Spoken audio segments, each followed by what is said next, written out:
Can you believe we're this many days into an Advent series and we haven't talked about nativity scenes yet? Well, let me tell you, there is a lot of wonderful depth of history and art and culture all wrapped up into these beautiful settings. Let's take a deeper look.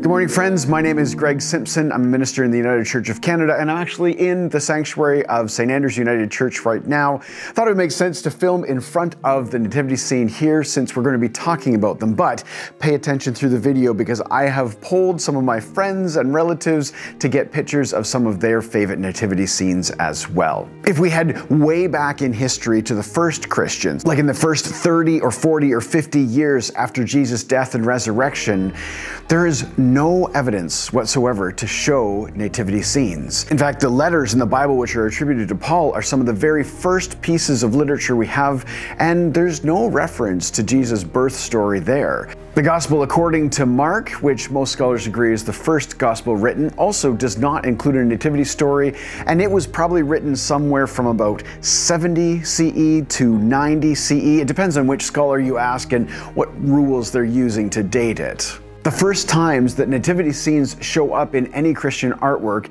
is in the 2nd and the 3rd centuries, where they're part of bigger works of art. They're not really a standalone thing. It's not a crash or a nativity scene like this. It's more, here is a depiction of Jesus' birth along with other parts of his life, found in some ancient churches and some ancient frescoes. Nativity scenes start to emerge as a standalone art object of their own in the Byzantine period, so that's like the 6th and 7th centuries. And these pieces of art tend to lean more into the theology and the significant elements like the stars and the angels. We're going to jump over about 600 years, not because there wasn't stuff going on, but because in 1221, St. Francis of Assisi makes a big difference in our relationship with the nativity scene by creating a living nativity scene. People and animals in a set to try and visualize the humanity and specifically the humility of Jesus' birthplace and time. This really changed the direction for nativity scenes and deepened the relationship with this being a moment of poverty, a moment of humility. We can't be certain whether St. Francis was in fact the first ever living nativity, but there's very little in the historical record to suggest otherwise, so he kind of gets credited with it. And from there, the resources really explode. Now, there are multiple reasons behind that. Part of it is we just have more stuff from the 13th, 14th, 15th centuries than we do from like 700 CE. And Christianity itself is growing and flourishing and reaching farther into the world, so more and more people want to express through art what Jesus' birth may have been like. In the Renaissance period, familiar names like Caravaggio and Leonardo da Vinci took time to share with us their opinion of what the nativity scene would be, bringing much more detail and still keeping that humanity and that humility as an important thread. As Christianity continues to spread throughout the world and engage with more different cultures and different countries and different backgrounds, we find more and more exciting new versions and views of what the nativity scene might look like. In Italy, it grew to be very often detailed and life-size sculptured. In Germany and Austria, you're likely to find carved wooden figurines. And some of the Spanish representations can get very big and elaborate, sometimes including the whole village of Bethlehem.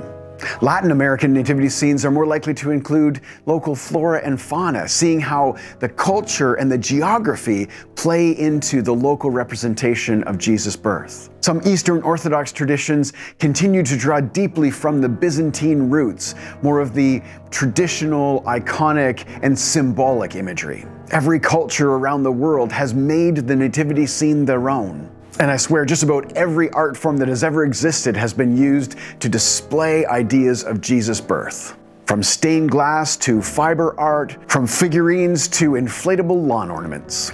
And in each one of those differences, we see the cultural or artistic or sometimes even theological differences between the cultures and societies from which they grew. And amidst all of that diversity, you see the threads of humility and hope and the divine breaking into our world as common threads that weave themselves through all of these nativity scenes. Thank you so much for joining me this morning. I'm sure each one of you have a favorite nativity scene, so if you want to share a few details about that in the comments, I would love to read about it. I know all of us would love to read that.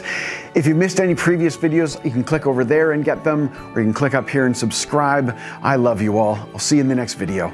Bye for now.